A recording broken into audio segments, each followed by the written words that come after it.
আব্দুল্লাহ ইবনে মুবারক, ও আমার দিকে তাকান, অনেক বড় আল্লাহর ওলি আব্দুল্লাহ ইবনে মুবারক। ইসলামের মুফতিদের ভিতরে এত বড় মুফতি পৃথিবীতে কোনো মা কোনোদিন আর জন্ম দেবে না, তার নাম আব্দুল্লাহ ইবনে মুবারক। এত বড় আলেম ছিলেন উনি ওই জামানার। বাজান, উনি হারাম শরীফে বসে আছেন, উনি বলতেছেন কয়েক মাস যাবৎ পর্যন্ত কোনো বৃষ্টি হয় না। বৃষ্টির অভাবে একেবারে সারা অঞ্চল মক্কায় দুর্ভিক্ষ লেগে গেল। কঠিন পরিস্থিতি, বৃষ্টি নয়, বৃষ্টি নেই। এখন শীতকাল, শীতের দিনে যদি শীত না পড়ে গরম পড়ে তাহলে বুঝবেন দুর্ভিক্ষ আসবে। বৃষ্টির দিনে যদি বৃষ্টি না পড়ে শীত পড়ে তাহলে বুঝবেন দুর্ভিক্ষ হবে। মনে রেখেন এই কথা।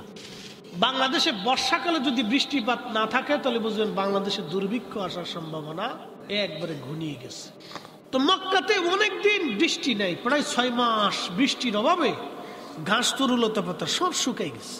এখানেও কঠিন পরিস্থিতি দেখ, মক্কার হাজার হাজার মুসলমান কাবাতুল মুকাররমা এসে, কাবা ঘরে এসে হারাম শরীফের চারপাশে ঘিরে ধরে কাবা ঘর ধরে ধরে দোয়া করতেছে আর কাঁদতেছে। প্রত্যেক দিন দোয়া করে, কিন্তু কোন দোয়াই আল্লাহর দরবারে কবুল হয় না। আব্দুল্লাহ ইবনে মুবারক চিন্তায় পড়ে গেলেন, হায় হায়, ব্যাপার কি? এই জমানায় মুসলমানদের দোয়া যদি কবুল না হয় তাহলে অনেক বড় সর্বনাশ। উনিও কাবা থেকে দূরে, হাতিমে কাবা থেকে দূরে, একটু দূরে চুপচাপ বসে আছে। দেখি আজকে মুসলমানরা জড়ো হয়েছে কাবা শরীফে দোয়া করার জন্য, দেখি আজকে মুসলমানদের দোয়া কবুল হয় কিনা। আব্দুল্লাহ ইবনে মুবারক বসে আছেন, উনি লক্ষ্য করলেন একটা ছেলে আসছে, একটা যুবক। এই লোকটার পরনে পশম দিয়ে তৈরি করা মোটা চাদর, জুব্বা বানানো, কিন্তু জুব্বাটা জায়গায় জায়গায় ছেঁড়া, জায়গায় জায়গায় তালি দেওয়া। একটা চাদর গায়ে দিয়ে আসছে, এই চাদরটাও জায়গায় জায়গায় ছেঁড়া, জায়গায় জায়গায় তালি দেওয়া। আব্দুল্লাহ ইবনে মুবারক চিন্তায় পড়ে গেলেন, এই যুবকটা আসছে জীবনে দেখি নাই, একবারে নিগ্র কালো কিন্তু গোলাম, খুবই অভাবী, চুল দাড়িগুলি তার এলোমেলো, পুরান কাপড় জায়গায় জায়গায় ছেঁড়া, জায়গায় জায়গায় তালি দেওয়া। আব্দুল্লাহ ইবনে মুবারক রাহমাতুল্লাহ আলাইহি চিন্তায় পড়ে গেলেন। উনি লক্ষ্য করলেন ওই যুবকটা অদূরে বসে চাদরখানা মোড়া দিয়া আল্লাহর দরবারে হাত তুলে কাঁদতেছে আর বলে, রব, এতদিন আমি আসি নাই, আজকে আসছি, আল্লাহ এক্ষুনি বৃষ্টি দাও, যদি বৃষ্টি না দাও তোমার গোলাম এই কাবা থেকে ফিরে যাবে না। একবার জোরে বলা যাবে কি আল্লাহু আকবার। তেলের গাড়ি তেলে চলে,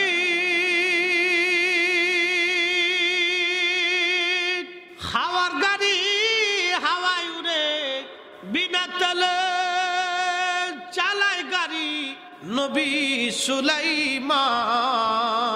আমরা সেই মুসলমান, আমরা সেই মুসলমান। কি বুঝলেন, কি বুঝলেন সে মুসলমান? হযরত আব্দুল্লাহ ইবনে মুবারক চিন্তায় লক্ষ্য করতেছেন, একদিকে কাবা, অন্যদিকে আল্লাহর বান্দা গোলাম, জীর্ণ শীর্ণ, চুল দাড়িগুলি এলোমেলো, পোশাকগুলি তার ময়লা যুক্ত, আর জুব্বাগুলি তার ছিঁড়া, জায়গায় জায়গায় তালি দেওয়া। ডাক দিয়ে বলতেছে, রব, এতদিন আমি তোমার কাছে আসি নাই, আজকে হারাম আসছি, তোমার গোলাম উপস্থিত, আল্লাহ যদি বৃষ্টি না দাও তোমার গোলাম এই দরজা থেকে যাবে না। আল্লাহ এক্ষুনি বৃষ্টি দাও, এক্ষুনি দাও, আল্লাহ দেরি করবো না, এক্ষুনি বৃষ্টি দাও আল্লাহ। এইভাবে বিনয়ে বিনয়ে আল্লাহর বান্দা কাঁদতে লাগলো। আব্দুল্লাহ ইবনে মুবারক বললেন, আমি তাকায় দেখি একবার আকাশে, আবার তাকায় দেখি গোলামের দিকে। কিছুক্ষণ পরে দেখলাম আল্লাহর আকাশে কালো মেঘ জমে অঝোর ধারায় বৃষ্টি নামা শুরু হয়ে গেল। উনি বলতেছেন, আমি দেখলাম আকাশ থেকে অঝোর ধারায় বৃষ্টি শুরু হয়ে গেল। এই জন্যই নবীগঞ্জের মুসলমান সম্পত্তি, টাকা দিয়ে, ক্ষমতা দিয়ে, গর্ব দিয়ে, বাড়ি আর গাড়ি আর বিরাট বড় শিক্ষার দীক্ষা, এলেমের বহার দিয়ে আল্লাহ খুশি করা যায় না, আল্লাহ রাজি করা যায় না। আল্লাহ রাজি করতে হলে অবশ্যই অন্তরের মধ্যে তার তাকওয়া থাকতে হবে, তাকওয়া। আল্লাহর ভয় যার অন্তরে বেশি, এই লোকটাই হলো আল্লাহর দরবারে সম্মানিত। সম্মান পাইতে হলে অবশ্যই অন্তরে তাকওয়া লাগবে, তাকওয়া লাগবে বাজান। কোটি কোটি টাকা দিয়ে মসজিদ বানাইলো লাভ হবে না যদি ওই টাকার মধ্যে হারাম থাকে, হালাল না থাকে। কোটি টাকার মসজিদ বানাইলেও 1 টাকার সওয়াব মিলবে না। আর হালাল টাকা দিয়ে 1 টাকা দিয়ে মসজিদ বানাই দিলেও জান্নাতে প্রাসাদ বানাই দেওয়া হবে। কথা কোন ঠিক কিনা? এই জন্য আমরা যেহেতু মানুষ, অতএব আমাদের কাজ হচ্ছে মানুষের মতো। আমরা যেহেতু মানুষ, আমাদের কাজ আমরা মানুষের মতো করতে হবে। দুনিয়াতে যেটা হক হালাল সেটা আমাদের করতে হবে। আল্লাহর কোরআন বলল, ইন্নাল্লাহা ইয়া'মুরু বিল আদলি ওয়াল ইহসানি ওয়া ইতা'i যিল কুরবা। ইন্নাল্লাহা ইয়া'মুরু বিল আদলি ওয়াল ইহসান। আমি মালিক তোমাদেরকে হুকুম প্রদান করলাম, তোমরা দুনিয়াতে ন্যায় করবা, অন্যায় করবা না, এবং তোমরা ইহসান করবা, দয়া করবা। একবার জোরে বলা যাবে কি আল্লাহু আকবার, লা ইলাহা ইল্লাল্লাহ। জোরে জোরে জোরে, ইলাহা ইল্লাল্লাহ, লা ইলাহা ইল্লাল্লাহ, লা ইলাহা ইল্লাল্লাহ। হাসিয়া বলে আল্লাহ আল্লাহ, ফেরাউন দিছে কত জ্বালা। আল্লাহ বলে ও জিবরাইল, আল্লাহ বলে খুলে দাও জান্নাতের তালা। লা ইলাহা ইল্লাল্লাহ, লা ইলাহা ইল্লাল্লাহ, লা ইলাহা ইল্লাল্লাহ, লা ইলাহা ইল্লাল্লাহ মুহাম্মাদুর রাসূলুল্লাহ সাল্লাল্লাহু আলাইহি ওয়াসাল্লাম। খুব মনোযোগ দেন। আল্লাহ রাব্বুল আলামিন এই মানব জাতিকে জান্নাতের মধ্যে বানাইলেন। আদম সফিউল্লাহ রুহু মুবারক আল্লাহ ফুকায় দিলেন। এই রুহুটাকে ফুকায় দেওয়ার পরে আদম সফিউল্লাহর জীবন ফিরে আসলো। খুব সুন্দর অবয়ব দিয়ে আল্লাহ জান্নাতের ভিতরে আদম সফিউল্লাহকে রাখলেন। আল্লাহ আদর করে এই মানব জাতি আল্লাহ বানাইলেন। আল্লাহর ফেরেশতারা বলল, আল্লাহ দুনিয়াতে ওরা মারামারি করবে, রক্তপাত করবে, অশান্তি করবে, কিন্তু আমার মালিক আমার রব আমার আল্লাহ একটা জবাব দিলেন, ক্বালা ইন্নী আ'লামু মা লা তা'লামুন। আমি যেটা জানি তোমরা সেটা জানো না। এখন প্রশ্ন হলো, আল্লাহ যেটা জানে ফেরেশতারা সেটা জানে না, এটা তো চিরসত্য। কিন্তু আমার আল্লাহ বান্দা দুনিয়াতে বানানোর জন্য, পাঠানোর জন্য কেন এত বদ্ধপরিকর হলেন? কেন আমাদেরকে খলিফা বললেন? কেন আল্লাহর প্রতিনিধি বললেন? কেন আমাদেরকে আল্লাহ সম্মান দিলেন? কারণ কি? এই মানব জাতির ভিতরে আল্লাহ আখিরি নবী পাঠাবে। আরবিতে একটা প্রবাদ আছে, শরফুল মাকিনা ও শরফুল মাকান। শরফুল মাকানে ও শরফুল মাকিন। কিছু জায়গার কারণে মানুষের দাম বাড়ে, কিছু মানুষের কারণে জায়গার দাম বাড়ে। আমার নবীর কারণে মদিনার দাম বাড়ছে, মদিনার কারণে নবীর দাম বাড়ে নাই। আমরা মানব জাতির দাম বাড়ছে নবীর কারণে, মানুষ হওয়ার কারণে নবীর দাম বাড়ে নাই। অনেকে বলবে নবী মাটির মানুষ বিদায় নবীর দাম বাড়ছে। আরে বেটা, কানার ঘরের কানা। এই মাটির মানুষের 4 পয়সাও দাম নাই। যদি এই মাটির মানুষের ভিতরে আল্লাহ আখিরি নবী না পাঠাইতেন, আমাদের নবীকে যদি আল্লাহ জিন জাতির মধ্যে পাঠাইতেন, তাহলে জিন জাতির আশরাফুল মাখলুকাত হতো। আমার নবীকে যদি আল্লাহ ফেরেশতাদের মধ্যে পাঠাইতেন, ওরা আশরাফুল মাখলুকাত হতো। আমার নবীকে যদি আল্লাহ অন্য কোন জাতির মধ্যে পাঠাইতেন, তাহলে সে আশরাফুল মাখলুকাত হতো। মানব জাতির 4 পয়সাও দাম হতো না। এই মানব জাতির ভিতরে আখিরি নবী পাঠানোর জন্য এই মানব জাতির আমার আল্লাহ সর্বশ্রেষ্ঠত্ব দাম দিয়ে বলছেন, খায়রা উম্মাতিন উখরিজাত লিন-নাস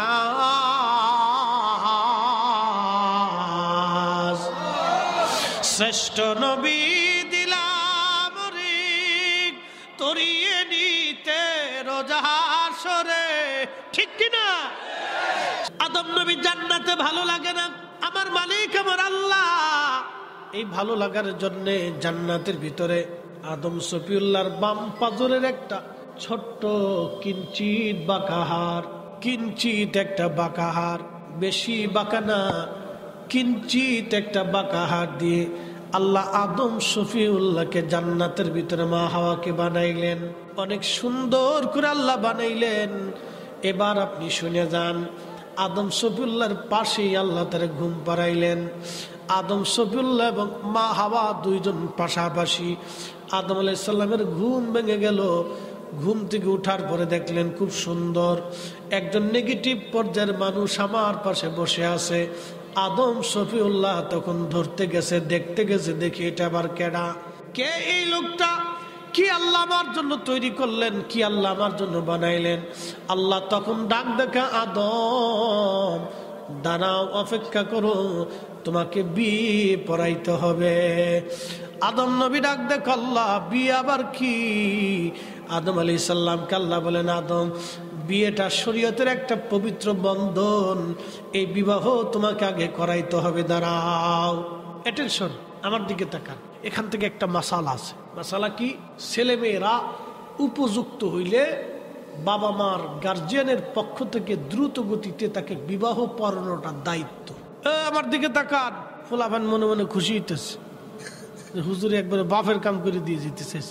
ছেলে মেয়েরা উপযুক্ত হইলে বিবাহ পড়ানো, বিবাহ দেওয়াটা এটা নৈতিক দায়িত্ব। কারণ এটা আমাদের কোনো ইচ্ছা না, এটা আমাদের আব্বাজান আদম আলাইহিস সালাম জান্নাতের এত সুখ, এত সৌন্দর্য পাওয়ার পরেও আমরা আম্মা জানতে না পাওয়া পর্যন্ত এত শান্তি হয়েছে। খালি উদাসীন উদাসীন হয়ে ঘুরছে চারপাশে, খালি উদাসীন উদাসীন, মানে কিচ্ছু নাই, সবকিছু আছে কিন্তু কিচ্ছু নাই, সবকিছু আছে কিচ্ছু নাই, সবকিছু আছে কিচ্ছু।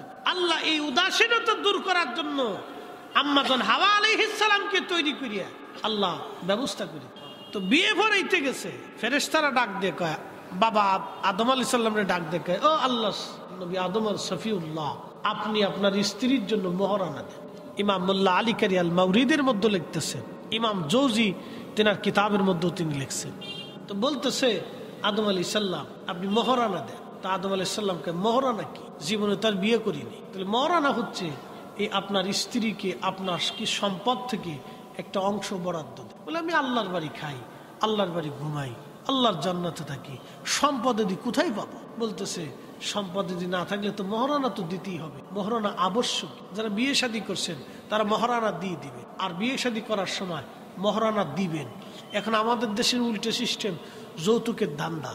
একটা কথা মনে রাখবেন, সুদের টাকার গরুর গোশত যেমন হারাম, কুত্তার গোশত যেমন যেমন হারাম, ওই রকম আপনার ওই যে যৌতুকের টাকার গরুর গোশত একই রকম হারাম। কথা কর না কেন, ঠিক কিনা? যেই ছেলে যেই পরিবার যৌতুক আনে এটা ছোট লোক, ইতর। ঠিক আছে বলেন কেন, যারা বলেন যেই ফুলা যৌতুক চাবে ওই ফুলার লোকে মেয়ে বিয়ে দিবেন না। আসতে বললেন কেন, যারা বলেন ওই পরিবারের সাথে আত্মীয়তা করবেন না। ভাববেন এর মতো ছোট লোক ইতর পৃথিবীতে আর একটাও হতে পারে। এটা ইতরের ঘরের ইতর। প্রয়োজন বোধে সমাজ থেকে জুতা দিয়ে বাইরে তারাই দিবে। এর চেয়ে শক্ত কথা। আল্লাহ রসুল এই কাজটাকে একবারে কুত্তার গোশতের মতো ঘৃণা করতে। কুকুর যেমন বমি করে খাবার খাওয়ার পরে বমি করে ফেলে দেয়, এটা যেরকম নিকৃষ্ট, ফসা, গান্দা, অপবিত্র, যৌতুকের জিনিস সেরকম অপবিত্র। আমাদের লজ্জা শরম করা উচিত যে বউয়ের বাড়ির খাটের ভিতরে আমি যৌতুকের টাকার ভিতরে বউ নিয়ে শুয়ে থাকবো, আমার তো লজ্জা করা উচিত। আমি পুরুষ কেন? পুরুষ না হয়তো হিজলে হলেই ভালো হইতো। তুই ঠিক কইস না, ঠিক আছে। এই জন্য আপনারা, যদিও আপনাদেরকে হাসির চলে, মহাব্বতের চলে বলতেছি, কিন্তু কথাটা বাস্তব। আমাদের দেশে এক ধরনের রেওয়াজ আছে, খুব নিকৃষ্ট কিছু রেওয়াজ। রমজান আসলে মেয়ের বাড়ির পক্ষ থেকে জামাই বাড়ি ছাগল ফাটাইতে হবে, খাবার চাবার ফাটাইতে হবে, এটা সেটা ফাটাইতে হবে। এগুলি কি?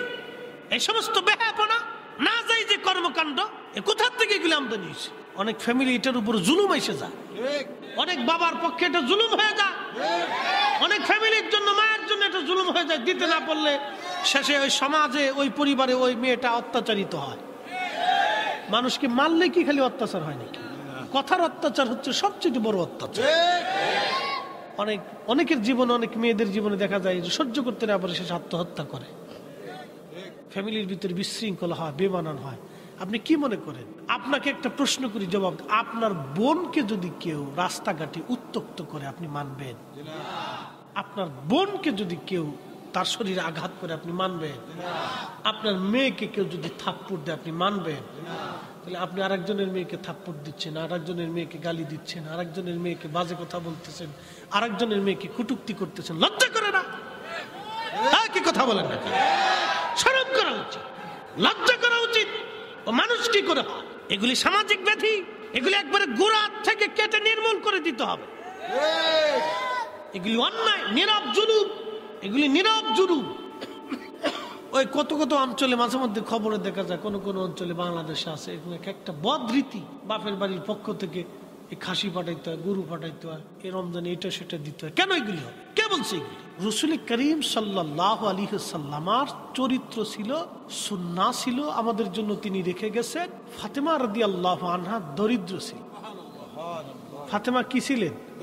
দরিদ্র ছিলেন। হযরত আলী খুব গরিব ছিলেন। ফাতেমার বিয়ে হযরত আলীর সাথে ঠিক হলো। অ্যাটেনশন, মনোযোগ দেন, সময় অল্প সময়ের ভিতর বলে যাচ্ছি। ফাতেমার সাথে হযরত আলীর বিয়ে হলো।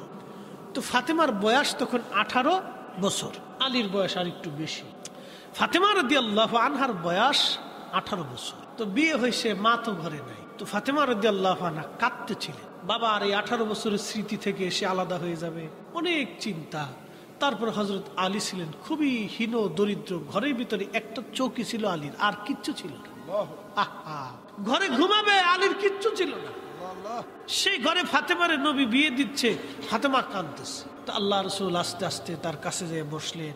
বসার পরে জিজ্ঞেস করলেন, ফাতেমারে, আমি জানি তুমি কি জন্য কাঁদতেছো। আমি রাসূল যদি চাইতাম তোমাকে এই মদিনায়, মক্কায় সম্ভ্রান্ত ধনী পরিবারে বিয়ে দিতে পারতাম, কিন্তু ফাতেমারে, আমার আলী সর্বকনিষ্ঠ ইসলাম কবুলকারী, জাহিলিয়াতের নাপাকি, শারাবি, খারাবি, হারামি আমার আলী শরীর স্পর্শ করে নাই।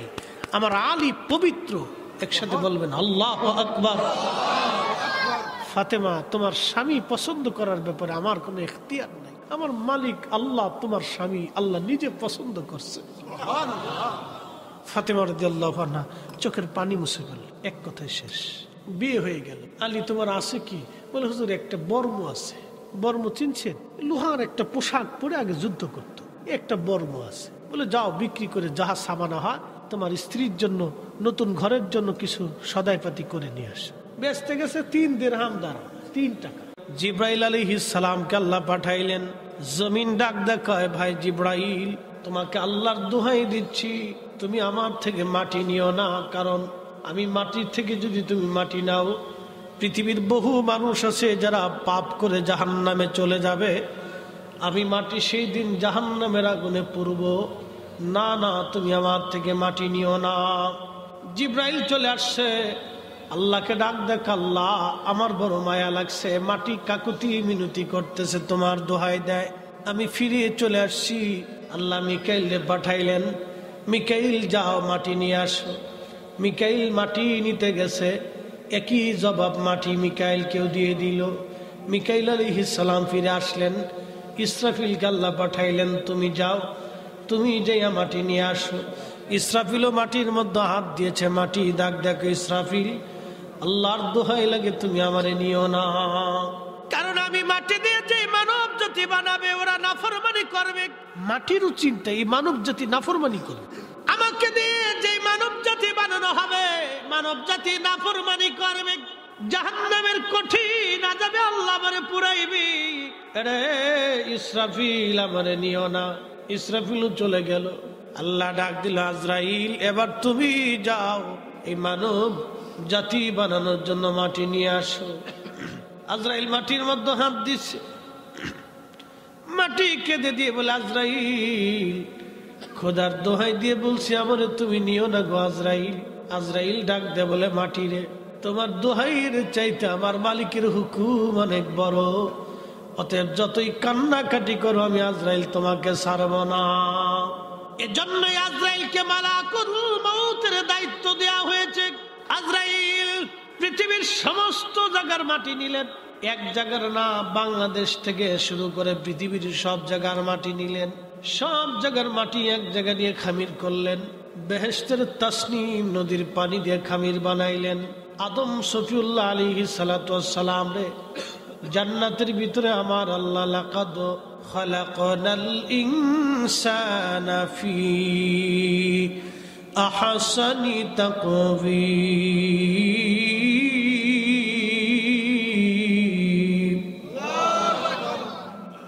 অনেক সুন্দর অবয়ব দিয়ে এই মানব জাতি আল্লাহ আমার আল্লাহ বানাইলেন, সুন্দর অবয়ব দিয়ে বানাইলেন।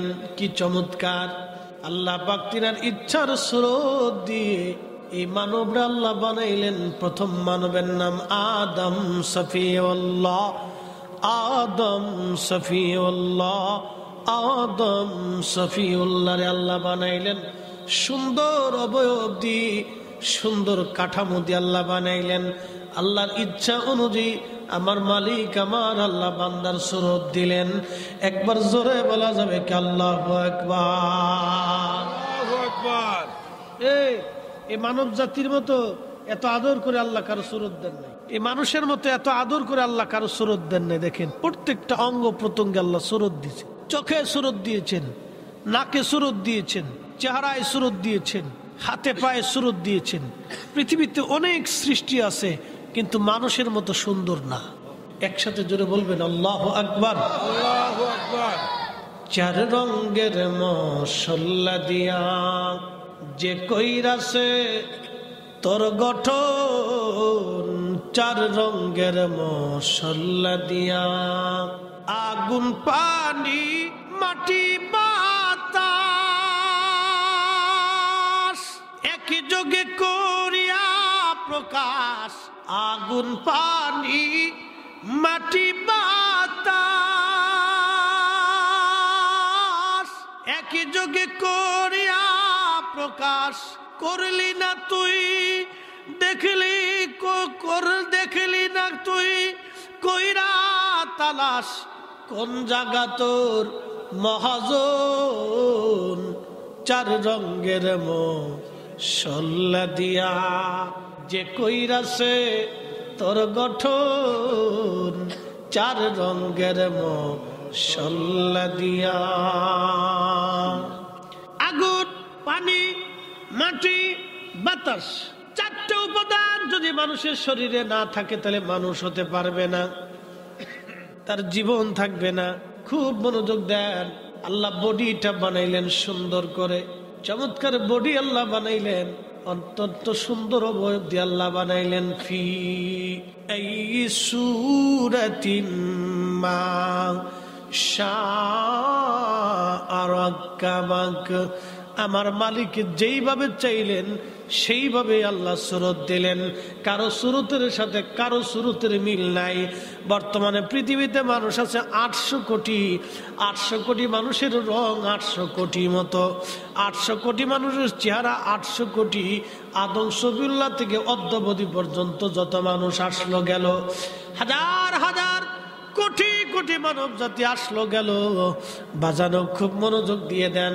কারো চেহারার সাথে কারো চেহারার মিল নাই, কারো নাকের সাথে কারো নাকের মিল নাই, কারো চোখের সাথে কারো চোখের মিল নাই, কারো হাতের সাথে কারো হাতের মিল নাই, কারো স্মৃতির সাথে কারো স্মৃতির মিল নাই, কারো বডির সাথে কারো বডির মিল নাই। একবার জোরে বলেন এই কারিগরের নাম কি? তাহলে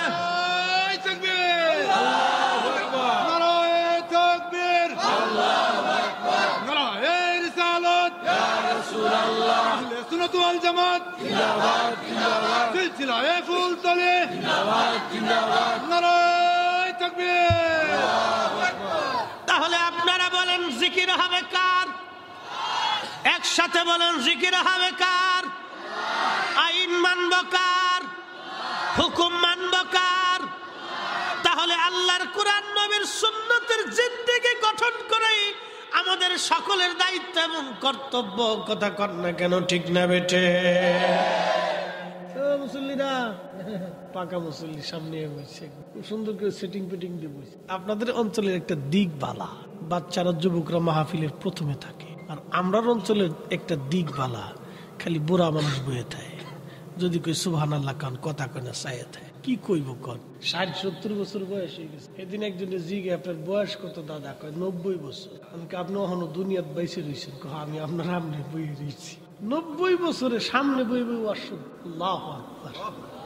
এ মুসলমান, নবীগঞ্জবাসী আদম সফিউল্লাহর জান্নাতের মধ্যে বানাইয়া আল্লাহ পাক সুন্দর করে অবয়ব দিয়ে বানাইয়া 40 বছর পর্যন্ত জান্নাতে শুকাইতে লাগলেন। কত বছর? 40 বছর জান্নাত আল্লাহ শুকাইল। তো শুকানোর পরে মাটিটা ঠন ঠন ঠন ঠন ঠন ঠন করতেছে, শব্দ হয়। টুকা দিলে ঠন ঠন ঠন ঠন ঠন ঠন করে। মাটির পাতিল বানানোর পরে এটা শুকাইলে ঠন ঠন ঠন ঠন আওয়াজ হয় না? এই সুরত অবয়ব আল্লাহ বানাইয়া জান্নাতে দাঁড়া করে রাখছে, কিন্তু জীবন নেই, ঠন ঠন ঠন ঠন করে। আস্তে আস্তে এই ঠন ঠন শব্দটিকে আমার দিকে তাকান, একসাথে দুরূদে পড়ি আল্লাহুম্মা সাল্লি আলা সাইয়্যিদিনা মাওলানা মুহাম্মদ ওয়া আলা আলি সাইয়্যিদিনা মাওলানা মুহাম্মদ। এই মাটি সুন্দর আবব জান্নাতের ভিতরে ঠান ঠান ঠান ঠান আওয়াজ করে। এই জন্য আল্লাহর কোরআন বলল, খালাকাল ইনসানা মিন সালসালিন কাল ফাখার।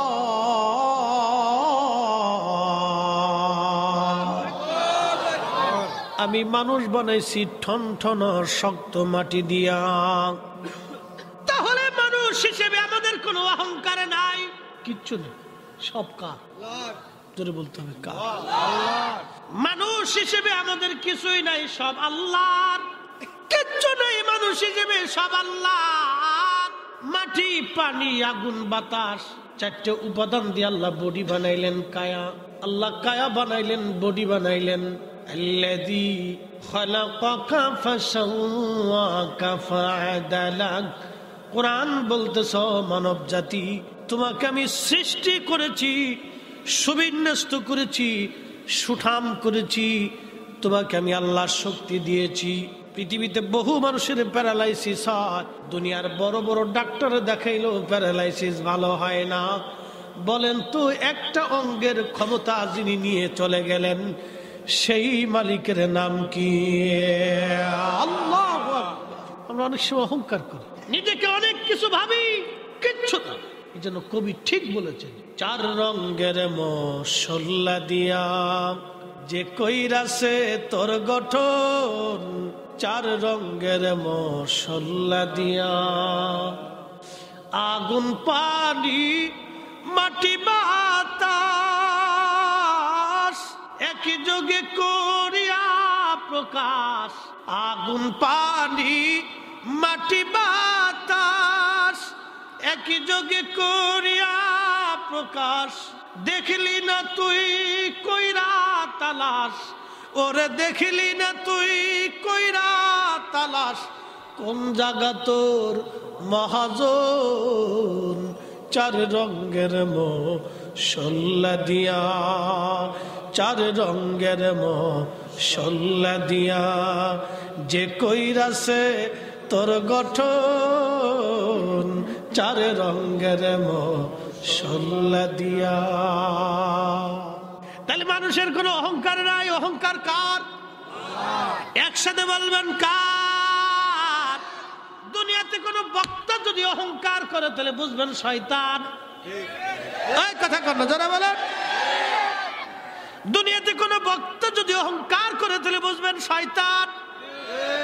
দুনিয়াতে কোনো আলেম যদি অহংকার করে, আমি বিরাট বড় হুজুর, আমার চেয়ে বড় হুজুর নাই, বুঝবেন এটাই হলো আজাজিলের খালাতো ভাই। দুনিয়াতে সম্পদ, টাকা, ক্ষমতা, খ্যাতি, বংশ, সৌন্দর্য, কোনো কিছুর বান্দার অহংকার নাই। অহংকার একমাত্র আল্লাহর। আল্লাহু আকবার।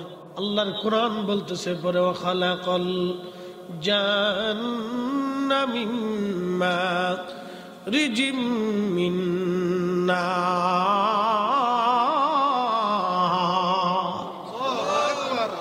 আমি জিনকে বানাইছি আগুনের শিখা দিয়ে। কত বড় কারিগর আমার মালিক আমার আল্লাহ। জিন বানাইলাম আমি আগুনের শিখা দিয়ে।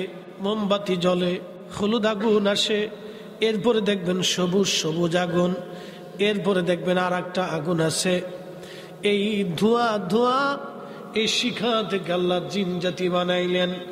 এই জন্য পৃথিবীতে জিন জাতি দেখা যায় না, কিন্তু জিনেরা আওয়াজ শুনে, জিনেরাও নামাজ পড়ে, জিনেদের শরীয়ত আছে, জিনেরাও মাহফিলে জিকির করে, জিনেরাও আমাদের সাথে মুনাজাত ধরে। আপনি দেখেন না, সেটা আপনার চোখের দোষ। কোরআন বলতেছে ওমা খালাকুতুল জিন্না ওয়াল ইনসা ইল্লা লিয়াবুদুন। আমি মানুষ এবং জিন এই দুইটা জাতিকে আমি আল্লাহ আমার ইবাদত করার জন্য দুনিয়াতে পাঠাইছি। একবার জোরে বলা যাবে কি আল্লাহু আকবার। আল্লাহর কোরআন জিনদের সম্পর্কে আরো বলল ফাবি আই আলাই রাব্বিকুমা তুকাইবান।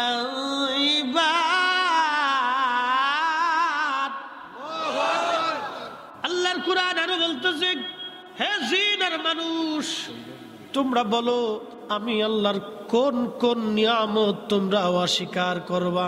ও মানুষ আর জিন, তোমরা বলো আমি আল্লাহর কোন কোন নিয়ামত তুমি অস্বীকার করবা, কোন কোন নিয়ামত তোমরা অস্বীকার করবা হে মানুষ আর জিন। আল্লাহ গরুকে বলেন নাই, পাখিরে বলেন নাই, আর দাওয়াবু বলেন নাই, আর শামসু বলেন নাই, আল কামার বলেন নাই, অন নুজুম বলেন নাই, অল জিবাল বলেন নাই, ওয়াস শাজার বলেন নাই। আল্লাহ মানুষ এবং জিন এই দুইটা জাতির কথা আল্লাহ বললেন। আল্লাহ ডাক দিছে মানুষ আর জিন, তোমরা আমি আল্লাহর কোন কোন নিয়ামতকে তোমরা অস্বীকার করবা তোমরা বলো। আচ্ছা আপনাদেরকে প্রশ্ন করি, জবাব দিবেন। যিনি চোখ দিলেন, চোখে আলো দিলেন, এই আলো যদি আমার মালিক আল্লাহ বন্ধ করে দেন, পৃথিবীর এমন কেউ কি আছে আমার আপনার আলো ফিরিয়ে দিবে? কেউ নাই, কেউ নাই। 60টা বছর ধরে আল্লাহ চোখের আলো দিয়ে আপনার দুনিয়া দেখাইলো। আল্লাহ টাকা চাইলো না, পয়সা চাইলো না, ধন চাইলো না, সম্পদ চাইলো না। আল্লাহ একটা জিনিস চেয়েছে, ওয়াশকুরুলি ওয়ালা তাকফুরুন, ওয়াশকুরুলি ওয়ালা তাকফুরুন। বান্দা শুকর আদায় করবে, কফর করবে না। আল্লাহ ডাক দেখে বান্দা কৃতজ্ঞ হবে, অকৃতজ্ঞ হবে না। বান্দা কৃতজ্ঞ হবে, অকৃতজ্ঞ হবে না। কৃতজ্ঞ হবে, অকৃতজ্ঞ হবে না। বাড়িতে কুত্তা পালেন, কুকুর খাইতে দিয়েছেন কি আপনার ঘরের অবশিষ্ট খাবার আপনি তারে খাইতে দিলেন। এই অবশিষ্ট খাবার খাইয়া কুত্তা সারা রাত ঠান্ডার মধ্যে মাটির মধ্যে ঘুমায় আর থর থর থর থর করে কাঁপে। আপনি লাভ কাথা মরে দিয়ে ঘুমাইলেন, কিন্তু সারা রাত আপনার বাড়ির কুত্তা আপনার ঘর পাহারা দিয়েছে, আপনার বাড়ি পাহারা দিয়েছে। আপনার কাছে কম্বল চাই নাই, বিছানা চাই নাই, সম্বল চাই নাই, ব্যাংক অ্যাকাউন্ট চাই নাই, মাসিক বেতন চাই নাই। সামান্য পরিমাণে উচ্ছিষ্ট খাবারের বিনিময়ে সারা রাত্র কুত্তা আপনার পাহারা দিল। আপনার কুকুর আপনার বাড়ি আপনার সাথে নাফরমানি করলো না, বেঈমানি করলো না, সে আপনার পাহারা রেখে দিয়ে চলে গেল না, পালিয়ে গেল না। আপনার দরজা সে সারা রাত পাহারা দিতে লাগলো। আপনার মুরগি পাহারা দিল, গরু পাহারা দিল, ছাগল পাহারা দিল। আপনার সম্পদ সে সারা রাত্র ভরে ভরে এই কুকুর পাহারা দিয়ে দিয়ে পাহারা দিতে লাগলো। একটা কুকুর দুনিয়ার মধ্যে শ্রেষ্ঠ খাবার খাওয়ার পরেও এই কুকুর আপনার সাথে নাফরমানি করে নাই, কিন্তু আপনি মানুষ। আল্লাহ আপনার জন্য আসমানের সূর্য দিলেন, জমিন আল্লাহ শস্য দিলেন, সমুদ্রে মাছ দিলেন, নদীতে পানি দিলেন, গাছে ফল দিলেন, সুন্দর সুন্দর খাবার দিলেন, দেখার জন্য চক্ষু দিলেন, শোনার জন্য কান দিলেন, এবং স্বাদ উপভোগ করার জন্য জিহ্বা দিলেন। আল্লাহ হজম করার জন্য পেট দিয়ে দিলেন, সৌন্দর্য দিলেন, স্ত্রী দিলেন, সন্তান দিলেন, সুখ দিলেন, সংসার দিলেন, দুনিয়া দিলেন। এত কিছু দেওয়ার পরেও মুয়াজ্জিন বলছে হাইয়া আলাস সালাহ,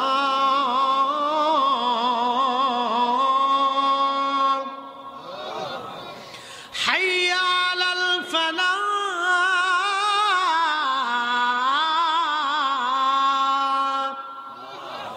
আপনি তখনও নামাজে গেলেন না, আপনি তখনও সেজদার মধ্যে পড়লেন না, আপনি আসর চলে গেল পড়লেন না, মাগরিব চলে গেল পড়লেন না, এশা চলে গেল পড়লেন না, ফজর চলে গেল আল্লাহর হুকুম আপনি আদায় করলেন না। তার মানে কুত্তা যেমন আল্লাহর বান্দার প্রতি আনুগত্য, কুকুর যেমন মনিবের প্রতি আনুগত্য, আপনি কুকুরের মতো হতে পারেন নাই। কি কথা কন না কেন, ঠিক কিনা? আমরা কুকুরের মতো হতে পারি, কিন্তু আমরা মানুষ, আমরা কুত্তার মতো হতে পারি। এজন্য সুরতে মানুষ হয়ে লাভ নাই।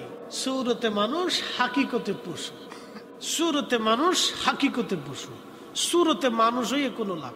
মানুষ অরিজিনাল অন্তর থেকে হতে হবে, মানুষ হতে হবে, সুরতে না, কাজে কর্মে, ঈমানে, আকীদায়। সাহাবায়ে কেরাম যেইভাবে রাসূলের সোহবতে থেকে মানুষ হয়েছিল, আমাদেরকে সেইভাবে মানুষ হতে হবে। কথা বলেন ঠিক না বেঠিক? মানুষ হতে হবে, মানুষ। উপস্থিতি, খুব মনোযোগ দিয়ে কথা শুনবে। মানুষ হয়ে কবরে যেতে হবে। আল্লাহ জিন জাতি বানাইলেন, এই মানব জাতি পৃথিবীতে বসবাস করার আগে আল্লাহর এই দুনিয়াতে জিনেরা বসবাস করত। কোটি কোটি জিন দুনিয়াতে বসবাস করত। জিনদের আবাদ ছিল জমিনে, তাদের সংসার ছিল, তাদের সমাজ ছিল, তাদের রাষ্ট্র ছিল, তাদের কর্তৃত্ব ছিল। এই পৃথিবীতে মানুষের কোনো অস্তিত্ব তখন ছিল না, শুধু জিন আর জিন, জিন আর জিন। আল্লাহ জিন জাতিদেরকে হটাই দিলেন। জিন জাতিদেরকে হটাইয়া আল্লাহরে পৃথিবীতে আমার আল্লাহ তার খলিফা পাঠাইলেন। জিনদেরকে আল্লাহ খলিফা বলেন নাই, আল্লাহ মানব জাতিকে বলছেন ইন্নী জাইলুন ফিল আরদি খলিফা, আমি পৃথিবীতে আমি আল্লাহর খলিফা পাঠাবো, আমি আল্লাহ তার প্রতিনিধি পাঠাবো। সেই জন্য আল্লাহ এই মানব জাতি দুনিয়ার মধ্যে পাঠাইছেন। কিন্তু এই মানব জাতি দুনিয়াতে পাঠানোর আগে আল্লাহর ফেরেশতারা একটা ভেটু দিয়ে বলল, আল্লাহ ইন ক্বালু আতাজআলু ফিহা মাইয়ুফসিদু ফিহা ওয়া ইয়াসফিকু দিমা।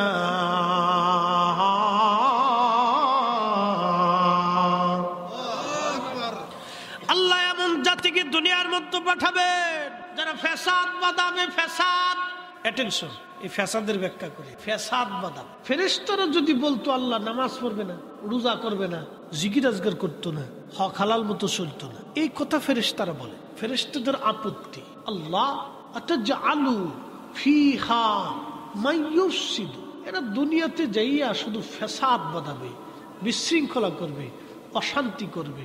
ঠিক তাই বাংলাদেশের এমন কোনো অঞ্চল নাই, পৃথিবীর এমন কোনো এলাকা নাই যেখানে ফ্যাসাদ না আছে, অশান্তি বিশৃঙ্খলা না আছে। প্রত্যেক গ্রামে গ্রামে অশান্তি। কিছু মানুষ আছে দেখবেন কিলিকবাজ, শুনছেন কিনা, যার নাম চগলখোর। বাংলায় বলে সাধু ভাষায় চগলখোর, আঞ্চলিক ভাষায় বলে কিলিকবাজ। এরা খালি কিলিকবাজি করে বেলা একজনের দোষ আর একজনের কাছে বলিয়া গ্রামে এলাকায় অশান্তি সৃষ্টি করে, মারামারি, দাঙ্গা হাঙ্গামা সৃষ্টি করার চেষ্টা করে। কথা কন না কেন, ঠিক না বেঠে? এরা মানুষ হইল কে? এরা মানুষ না হয়ে শিয়াল কুত্তা হলে ভালো হইতো। আচ্ছা আপনারা বলেন, কুত্তার ভিতরে পুলিশ আছে, জোরে কর না কেন, পুলিশ আছে নি? শিয়ালের মধ্যে পুলিশ আছে, বাঘের মধ্যে পুলিশ আছে। এত জাতি আল্লাহ সৃষ্টি করলো, পুলিশ লাগলো না, তো মানুষের লেগে পুলিশ লাগে? কি কথা খারাপ হয়েছে ভাই? মানুষের ভিতরে পুলিশ লাগে কে? কারণটা কি? মানুষ ছাড়াও আরো এত জাতি আল্লাহ বানাইলো, পুলিশ লাগলো না, তো মানুষের মধ্যে পুলিশ লাগে কে? শোনেন, বাংলাদেশে কালকে পুলিশ বাহিনী আইন শৃঙ্খলা রক্ষাকারী বাহিনীকে যদি সরকার ব্যান করে দেয় যে আমার আর দেশে আইন শৃঙ্খলা রক্ষাকারী বাহিনীর দরকার নাই, এটি সব আমি উঠাই দিলাম, এবার যার যার মতো চলো, তাহলে দেখবেন যে প্রত্যেক এলাকায় খুন খারাপি, মারামারি, কাটাকাটি, দাঙ্গা হাঙ্গামা, অশান্তি, বিশৃঙ্খলা একবারে 1 মাসের ভিতরে সারা বাংলাদেশে একবারে তুফান উঠে যায়। চোরে চিন্তা করবে সুযোগ একবার পাইছি, ডাকাত চিন্তা করবে যা করে খোদায় ডাকাতি করে সারি, তো নাই কোনো ধরাধরি, জেল জরিমানা, আদালত কিচ্ছু নাই, এবার যে যা পারো করতে থাকো। সারা দেশে একটা বিশৃঙ্খলা লেগে, অথচ সারা পৃথিবীতে মানুষ আছে 800 কোটি। 800 কোটি মানুষ হলে 2-4-5 কোটি তো কুত্তা আছে। কি কথা কর না, আছে না নাই? 2-4 কোটি তো কুত্তা সারা পৃথিবীতে আছে। এই মানুষের জন্য জাতিসংঘ আছে, কুত্তার জন্য কোনো জাতিসংঘ নাই। আপনি বুঝেন তো, মানুষের জন্য WHO আছে, বিশ্ব স্বাস্থ্য সংস্থা, কুত্তার জন্য কিছুই নেই। ওর 8টা-10টা করে পোলাপাইন হয়, কিন্তু সিজার করা লাগে। একসাথে বলবেন না আল্লাহু আকবার? না হয়েছে না, আরো জোরে বলে। 8টা-10টা করে কুত্তার বাচ্চা হইতেছে, কিন্তু কোনো সিজার লাগে না, কিন্তু মানুষের সিজার লাগে। আল্লাহ ওদের জন্য ফাইসালা করে রাখছে। পাখি ডিম পারে। জীবনে দেখছেন কুত্তায় কুত্তায় মারামারি করলে মার্ডার হয়, কিন্তু মানুষ মানুষ মারামারি করলে মার্ডার হয়ে যায়। জীবনে কোনোদিন দেখেন নাই যে ছাগলে ছাগলে মারামারি করে এক ছাগল আর এক ছাগলের মার্ডার করছে? জীবনে দেখেন, কিন্তু মানুষে মানুষে মারামারি করে মার্ডার করে। এই জন্যই ফেরেশতারা বলল, আল্লাহ আতাজালু ফিহা মাইয়ুফসিদু, তুমি এমন এক জাতি কি পাঠাবা যারা দুনিয়াতে যে খালি ফাসাদ বাঁধাবে, অশান্তি করবে, বিশৃঙ্খলা করবে? এই জাতি দুনিয়াতে পাঠাবা তুমি? আল্লাহ ওয়াসফিকুদ দিমা, খুন খারাপি করবে, রক্তপাত করবে। ফেরেশতাদের আপত্তি কিন্তু ঠিক ছিল, তুমি কি এই জাতি দুনিয়াতে পাঠাবা যারা মারামারি করবে, কাটাকাটি করবে, রক্তপাত, অশান্তি সৃষ্টি করবে, বিশৃঙ্খলা করবে? আমি নবী না মানিলাম, কি যে ভুল করিলাম, ভস্মে ঢালিলাম ঘি, মানুষ হইয়া ভবেতে আসিয়া মানুষের করিলাম কি, মানুষ হইয়া ভবেতে আসিয়া মানুষের করিলাম কি। ঘুমাইলে ঘুম থেকে আর উঠবো কিনা গ্যারান্টি নাই। কি বাবা, কথা ঠিক কিনা? ঘুম থেকে উঠবো কোনো গ্যারান্টি আছে? আমার ডায়েরি রমজান পর্যন্ত ফিলাপ, বলেন রমজান পর্যন্ত মাহফিল করার কোনো গ্যারান্টি আমার জীবনে আছে? তারপরও মানুষ আশা আকাঙ্ক্ষায় ফিলাপ দিয়ে রাখে। এটা আশা আকাঙ্ক্ষা, এটাও আল্লাহ সৃষ্টি করছে। ঘুম থেকে আমি পৃথিবীতে জেগে থাকবো কোনো গ্যারান্টি নাই। তারপরেও ঘুমানোর আগে মানুষ চিন্তা করে কালকে কার জমি দখল করব। কথা কর না কেন? মানুষ খাওয়ার পরে বেঁচে থাকবে কিনা কোনো গ্যারান্টি নাই। পৃথিবীতে আগামী সন্ধ্যা পর্যন্ত বাঁচবে কিনা গ্যারান্টি নাই। তারপরেও মানুষ ঘুষ খাইয়া অন্যের রক্তগুলি চুষে নিয়ে বিরাট বড় বড় বাড়ি বানানোর চিন্তা করে। মানুষেরা মানুষ, আল্লাহর কসম করে বলি, এরা কোনোদিনও মানুষ হতে পারে না। এরা পশুর চাইতেও নিকৃষ্ট। কথা বলেন ঠিক কিনা? মানুষই না, ও মানুষ হতে পারে নাই, মানুষ না। আল্লাহর কোরআন কত চমৎকার বলল, ইন্না লিল্লাহি ওয়া ইন্না ইলাইহি রাজিউন। আমরা নিশ্চয় কার জন্য, জোরে বলেন, আমরা ফিরে যাব কার কাছে? খাসার ভিতর চিন পাখি কেমনে আসে যায়। এই পাখি কেমনে আসলো গেল কিছুই তো বুঝলাম না। কোনোদিন দেখাও হলো না, কথাও হলো না। এর রং কি, সুরত কি, চেহারা কি কোনোদিন দেখলাম না। আল্লাহর কোরআন বলতেছে, ওয়াস আলুনাকা আনির রূহি কুলির রূহু মিন আমরি রাব্বি।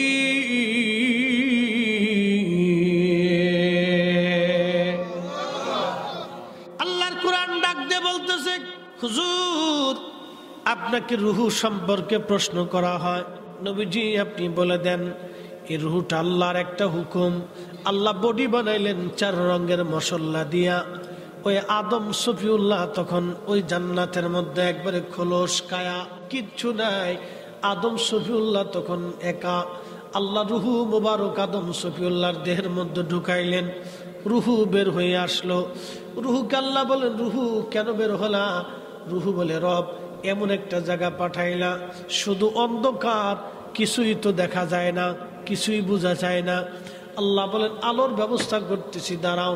তখন নূরে মুহাম্মাদি সাল্লাল্লাহু আলাইহি ওয়াসাল্লাম, আল্লাহর হাবিবের পবিত্র নূর মুবারক আদম সফিউল্লাহর সেকে মুবারক আল্লাহ স্থাপন করে দিলেন। নবীর নূরের আলোতে আদম সফিউল্লাহ আলোকিত হয়ে গেল। নবীর নূরের আলোতে আদম সফিউল্লাহ আলোকিত হয়ে গেল। তখন রুহুটাকে আমার আল্লাহ আদম সফিউল্লাহর দেহে ফুঁকায় দিলেন।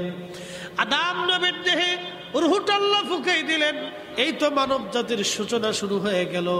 ও নবীর উম্মতেরা শোনেন, এই রুহুটা আল্লাহর একটা হুকুম।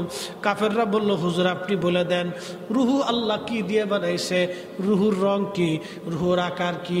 রুহুর আকৃতি কি? রুহু কি রকম? রুহুর ধরন কি? রুহুর ওই হাত পা আছে কিনা? রুহুর চোখ মুখ আছে কিনা? আপনি বলে দেন। আল্লাহ পাক ডাক দিয়ে বলল, হুজুর ওরা আপনাকে নানান প্রশ্ন করবে, আপনি একটা জবাব দেন, কলির রুহু মিন আমরি রাব্বি। এই রুহুটা আল্লাহর একমাত্র হুকুম। হুকুম মোতাবেক আসছে, হুকুম মোতাবেক চলে যাব। খাসার ভিতর চীন পাখি কেমনে আসে যায়। আল্লাহর হুকুমে আসছে, আল্লাহর হুকুমে আবার চলে যাবে। এ নবীর উম্মতেরা, যেহেতু হুকুমে আসছি, হুকুমে চলে যাব। যখন হুকুম হবে তখনই চলে যাব। যাবার যেহেতু টাইম নাই, সময় নাই, আল্লাহর কোরআন বলে দিল, আমা তাদরি নাফসুম বিআইয়ি আরদিন তামুত। মানুষ কোথায়, কোন জায়গা, কোন হালতে মারা যাবে আল্লাহ ছাড়া কেউ জানে না। একদিন মাটির ভিতরে হবে ঘর রে, মন আমার কেন বান্ধ দালান ঘর?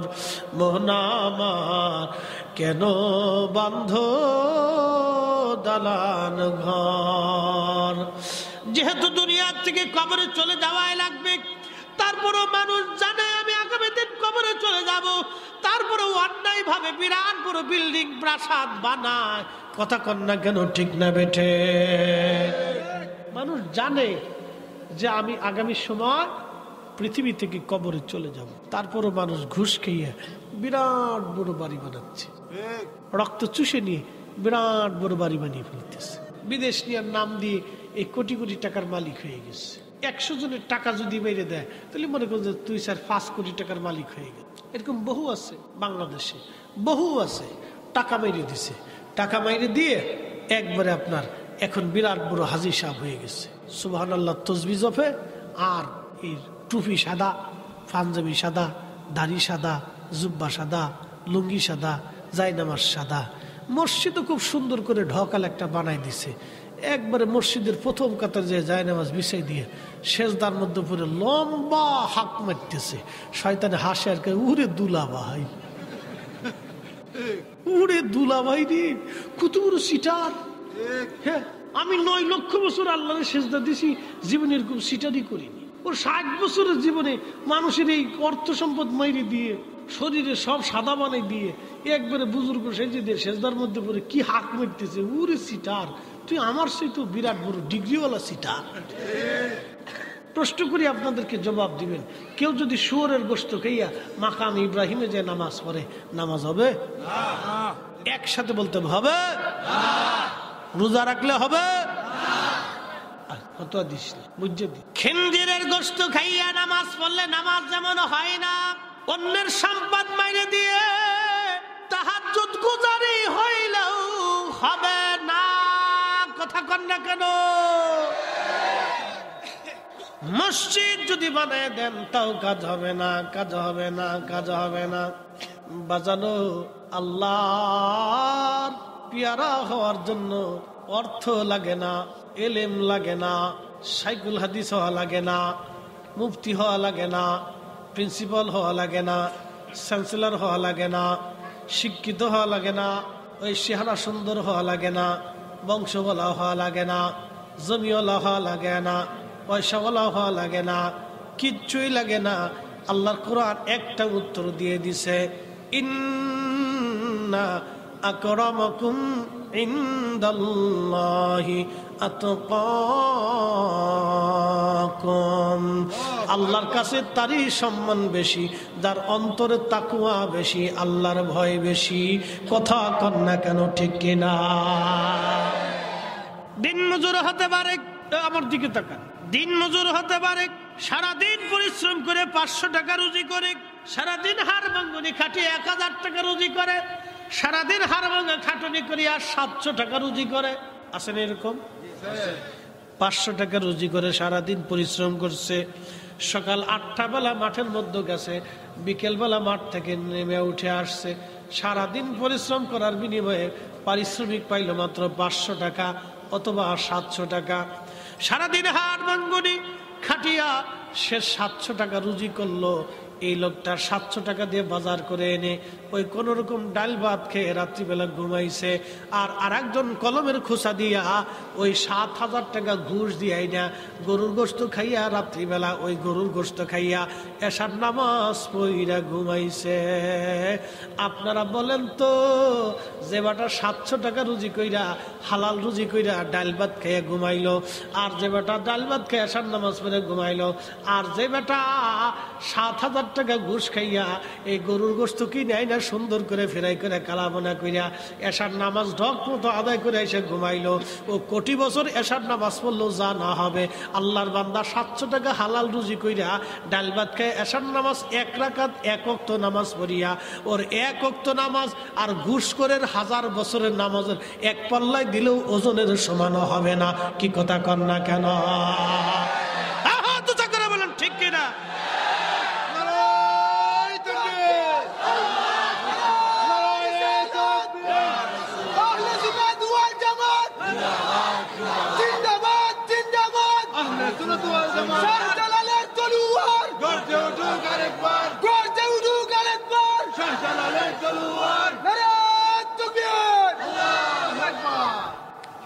আমার দিকে তাকান, খুব ভালো করে বুঝে যাবেন, এটা আমাদের রুহের পাওয়ার নষ্ট হয়ে গেছে, শক্তি নষ্ট হয়ে গেছে, দোয়া কবুল হয় না। বুঝতে পারছেন? আব্দুল্লাহ ইবনে মুবারক, ও আমার দিকে তাকান, অনেক বড় আল্লাহর ওলি আব্দুল্লাহ ইবনে মুবারক, ইসলামের মুফতিদের ভিতরে এত বড় মুফতি পৃথিবীতে কোনো মা কোনোদিন আর জন্ম দেবে না। তার নাম আব্দুল্লাহ ইবনে মুবারক। এত বড় আলেম ছিলেন উনি ওই জামানার। বাজান, উনি হারাম শরীফে বসে আছেন, উনি বলতেছেন কয়েক মাস যাবৎ পর্যন্ত কোনো বৃষ্টি হয় না, বৃষ্টির অভাবে একেবারে সারা অঞ্চল মক্কায় দুর্ভিক্ষ লেগে গেল, কঠিন পরিস্থিতি, বৃষ্টি নয়, বৃষ্টি নেই। এখন শীতকাল, শীতের দিনে যদি শীত না পড়ে গরম পড়ে তাহলে বুঝবেন দুর্ভিক্ষ আসবে। বৃষ্টির দিনে যদি বৃষ্টি না পড়ে শীত পড়ে তাহলে বুঝবেন দুর্ভিক্ষ হবে। মনে রেখে এই কথা। বাংলাদেশে বর্ষাকালে যদি বৃষ্টিপাত না থাকে তাহলে বুঝবেন বাংলাদেশে দুর্ভিক্ষ আসার সম্ভাবনা একবারে ঘনিয়ে গেছে। তো মক্কাতে অনেকদিন বৃষ্টি নেই, প্রায় 6 মাস বৃষ্টির অভাবে ঘাস তরুলতা পাতা সব শুকাই গেছে। এখানে কঠিন পরিস্থিতি দেখ মক্কার হাজার হাজার মুসলমান কাবাতুল মুকাররমায় এসে, কাবা ঘরে এসে হারাম শরীফের চারপাশে ঘিরে ধরে কাবা ঘর ধরে ধরে দোয়া করতেছে আর কাঁদতেছে। প্রত্যেক দিন দোয়া করে, কিন্তু কোন দোয়াই আল্লাহর দরবারে কবুল হয় না। আব্দুল্লাহ ইবনে মুবারক চিন্তায় পড়ে গেলেন, হায় হায়, ব্যাপার কি? এই জমানায় মুসলমানদের দোয়া যদি কবুল না হয় তাহলে অনেক বড় সর্বনাশ। উনি কাবা থেকে দূরে, হাতিমে কাবা থেকে দূরে, একটু দূরে চুপচাপ বসে আছে। দেখি আজকে মুসলমানরা জড়ো হয়েছে কাবা শরীফে দোয়া করার জন্য, দেখি আজকে মুসলমানদের দোয়া কবুল হয় কিনা। আব্দুল্লাহ ইবনে মুবারক বসে আছেন, উনি লক্ষ্য করলেন একটা ছেলে আসছে, একটা যুবক। এই লোকটার পরনে পশম দিয়ে তৈরি করা মোটা চাদর, জুব্বা বানানো, কিন্তু জুব্বাটা জায়গায় জায়গায় ছেঁড়া, জায়গায় জায়গায় তালি দেওয়া। একটা চাদর গায়ে দিয়ে আসছি, এই চাদরটাও জায়গায় জায়গায় ছেঁড়া, জায়গায় জায়গায় তালি দেওয়া। আব্দুল্লাহ ইবনে মুবারক চিন্তায় পড়ে গেলেন, এই যুবকটা সে জীবনে দেখি নাই, একবারে নিগ্র কালো কিন্তু গোলাম, খুবই অভাবী, চুল দাড়িগুলি তার এলোমেলো, পুরান কাপড় জায়গায় জায়গায় ছেঁড়া, জায়গায় জায়গায় তালি দেওয়া। আব্দুল্লাহ ইবনে মুবারক রাহমাতুল্লাহ আলাইহি চিন্তায় পড়ে গেলেন। উনি লক্ষ্য করলেন ওই যুবকটা অদূরে বসে চাদরখানা মোড়া দিয়া আল্লাহর দরবারে হাত তুলে কাঁদতেছে আর বলে, রব এতদিন আমি আসি নাই, আজকে আসছি, আল্লাহ এক্ষুনি বৃষ্টি দাও, যদি বৃষ্টি না দাও তোমার এই গোলাম এই কাবা থেকে ফিরে যাবে না। একবার জোরে বলা যাবে কি আল্লাহু আকবার। তেলের গাড়ি তেলে চলে,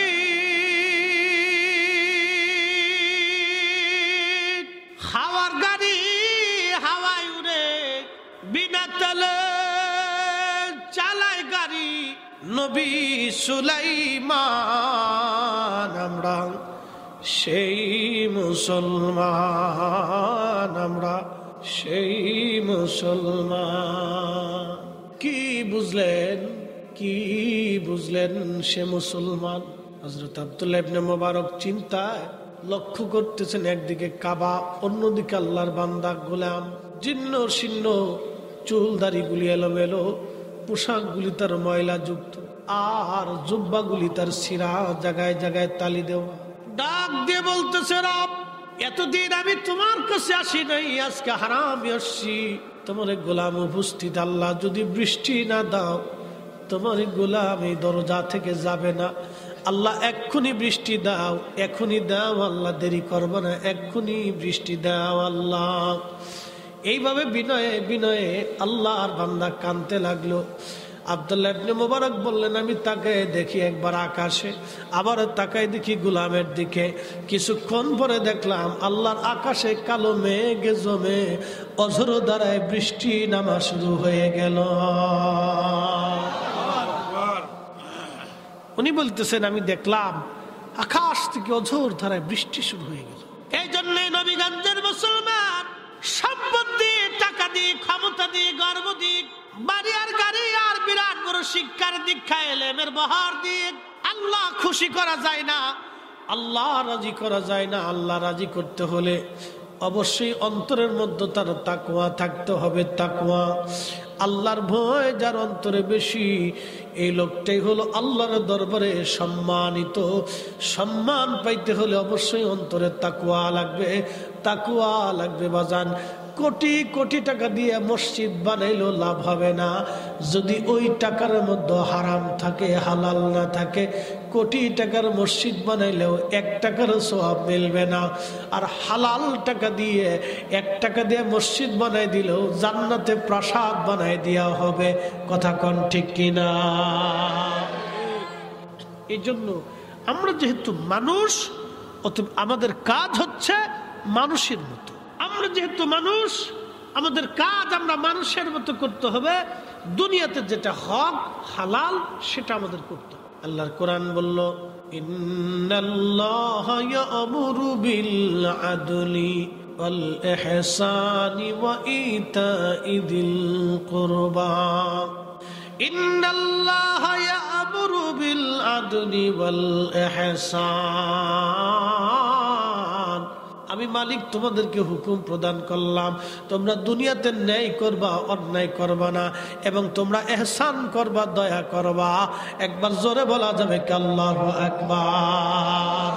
লা ইলাহা ইল্লাল্লাহ। জোরে জোরে জোরে। লা ইলাহা ইল্লাল্লাহ। লা ইলাহা হাসিয়া বলে আল্লাহ আল্লাহ, ফেরাউন দিছে কত জ্বালা। আল্লাহ বলেন ও জিবরাইল, আল্লাহ বলেন খুলে দাও জান্নাতের তালা। লা ইলাহা ইল্লাল্লাহ। লা ইলাহা লা ইলাহা ইল্লাল্লাহ, লা ইলাহা ইল্লাল্লাহ মুহাম্মাদুর রাসূলুল্লাহ সাল্লাল্লাহু আলাইহি ওয়াসাল্লাম। খুব মনোযোগ দেন। আল্লাহ রাব্বুল আলামিন এই মানব জাতিকে জান্নাতের মধ্যে বানাইলেন। আদম শফিউল্লাহ রুহু মুবারক আল্লাহ ফুকায় দিলেন। এই রুহুটাকে ফুকায় দেওয়ার পরে আদম শফিউল্লাহর জীবন ফিরে আসলো। খুব সুন্দর অবয়ব দিয়ে আল্লাহ জান্নাতের ভিতরে আদম শফিউল্লাহকে রাখলেন। আল্লাহ আদর করে এই মানব জাতি আল্লাহ বানাইলেন।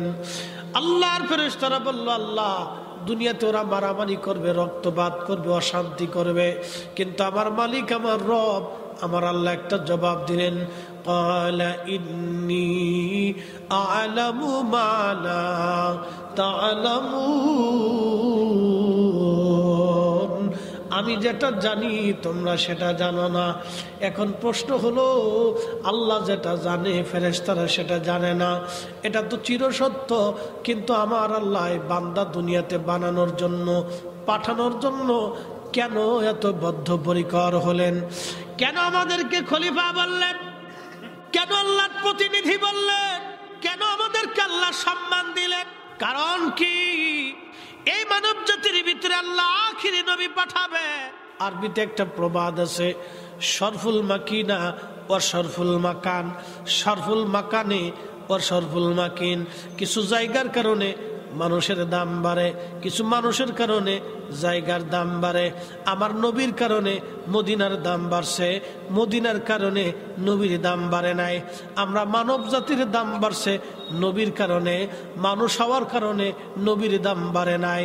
অনেকে বলবে নবী মাটির মানুষ বিদায় নবীর দাম বাড়ছে। আরে বেটা, কানার ঘরের কানা, এই মাটির মানুষের 4 পয়সাও দাম নাই। যদি এই মাটির মানুষের ভিতরে আল্লাহ আখিরি নবী না পাঠাইতেন, আমাদের নবীকে যদি আল্লাহ জিন জাতির মধ্যে পাঠাইতেন, তাহলে জিন জাতির আশরাফুল মাখলুকাত হতো। আমার নবীকে যদি আল্লাহ ফেরেশতাদের মধ্যে পাঠাইতেন, ওরা আশরাফুল মাখলুকাত হতো। আমার নবীকে যদি আল্লাহ অন্য কোন জাতির মধ্যে পাঠাইতেন, তাহলে সে আশরাফুল মাখলুকাত হতো। মানব জাতির 4 পয়সাও দাম হতো না। এই মানব জাতির ভিতরে আখিরি নবী পাঠানোর জন্য এই মানব জাতির আমার আল্লাহ সর্বশ্রেষ্ঠত্ব দাম দিয়ে বলছেন, খায়রা উম্মাতিন উখরিজাত লিন-নাস,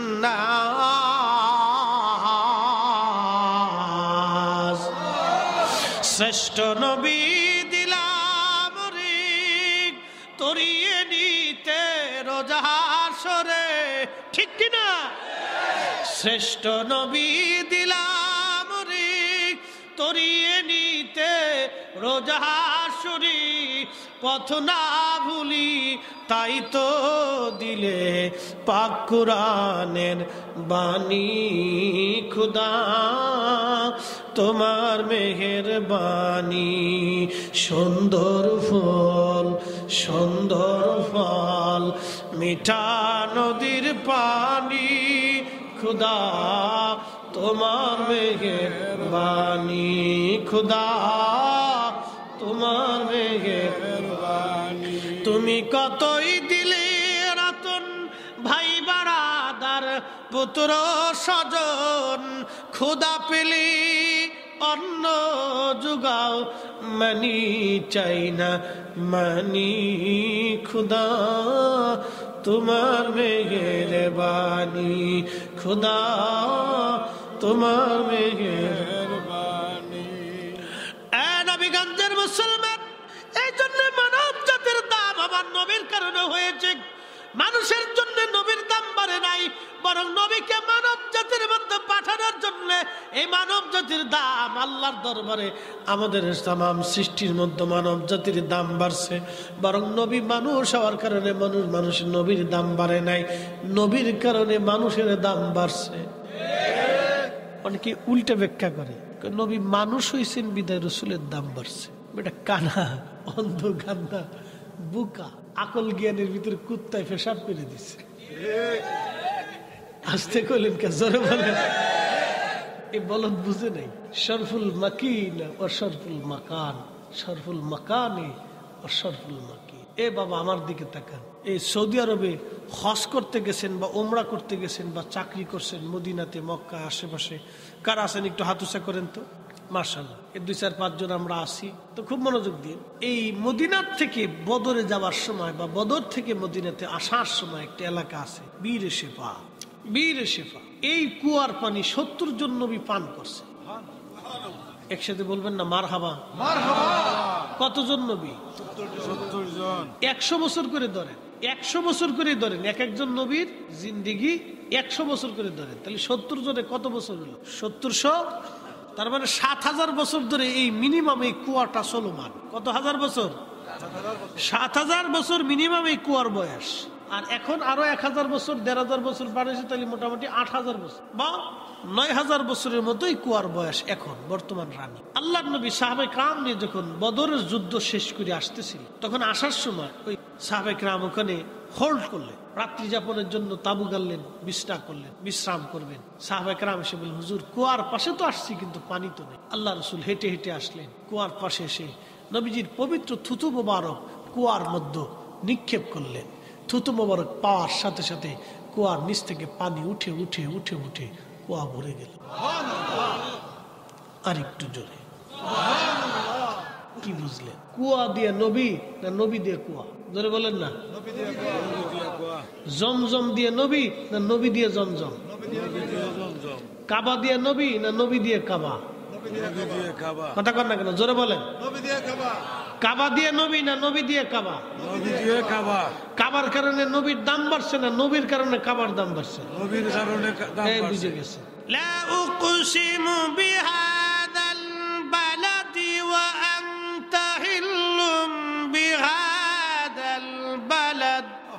ও নবী, এই বাক্কার কসম করি, এই শহরের কসম করি, কারণ আপনি শহরে বেলাদাত হয়েছে, আপনি জন্ম নিয়েছেন, এজন্য শহরের কসম করতেছি। একসাথে বলা যাবে না মারহাবা? আর নবীর উম্মত, এই জন্য আমরা নবী দিয়ে আমরা, আমাদেরকে দিয়ে নবী না। একটা কথা মনে রাখবেন, আল্লাহর কোরআন বলল, মাইয়ুতির রাসূল ফাকাদ আতা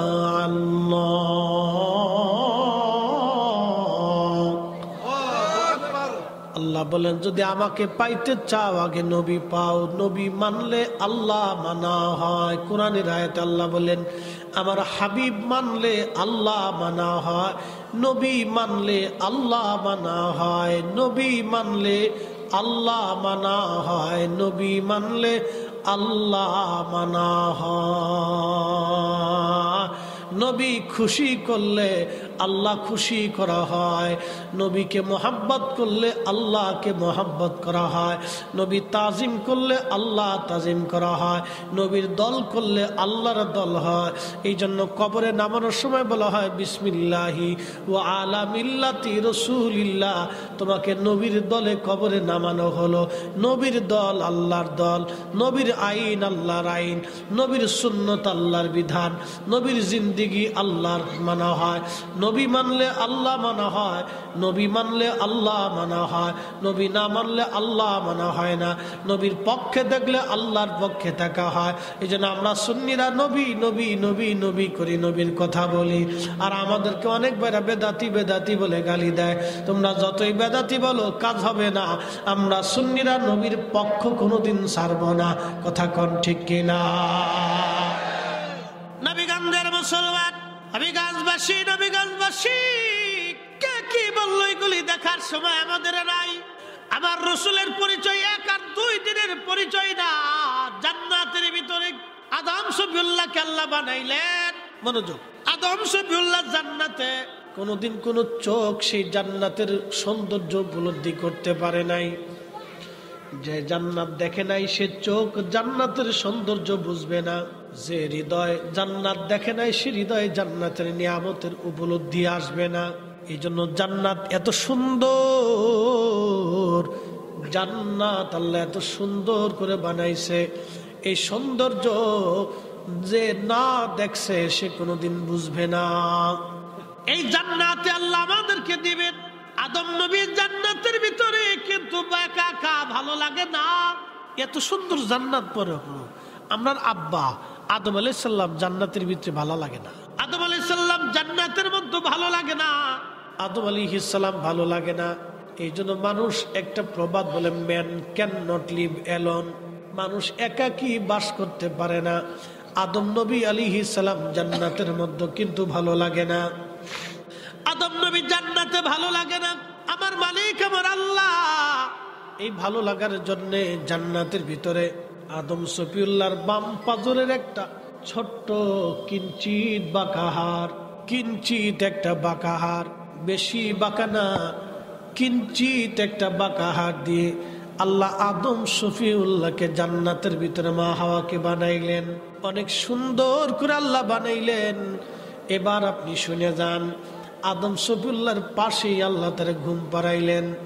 আদম সফিউল্লাহ এবং মা হাওয়া দুইজন পাশাপাশি। আদম আলাইহিস সালামের ঘুম ভেঙে গেল। ঘুম থেকে উঠার পরে দেখলেন খুব সুন্দর একজন নেগেটিভ পর্যায়ের মানুষ আমার পাশে বসে আছে। আদম সফিউল্লাহ তখন ধরতে গেছে, দেখতে গেছে, দেখি এটা আবার কেডা, কে এই লোকটা, কি আল্লাহ আমার জন্য তৈরি করলেন, কি আল্লাহ আমার জন্য বানাইলেন।